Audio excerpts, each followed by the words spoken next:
ও গুড্ডু, কি করছো তুমি? বাবুকে ফোন করছো? বাবাকে কি বলছো ফোন করে?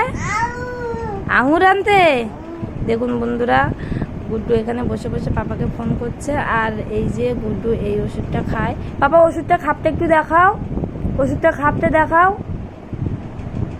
দেখুন এই খাপটা, এই যে ব্রেন আইকিউ, ও কথা বলার জন্য এই ওষুধটাই খায়।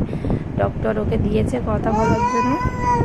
তো দেখুন এটা এই ব্রেন আইকিউ, আর এর বোতলটাই কাঁচের শিশি, যেহেতু আমি সেই জন্য ওকে দিইনি।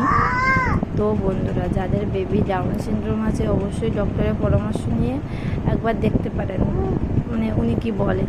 তো আমাদের স্পিচ থেরাপি দেওয়ার জন্য বলেছিল। তো আমরা যেহেতু গ্রামে থাকি না, সেই জন্য কলকাতাতে সবসময় যাওয়া সম্ভব হয় না, সেই জন্য আমরা ওষুধটাই খাওয়াচ্ছি।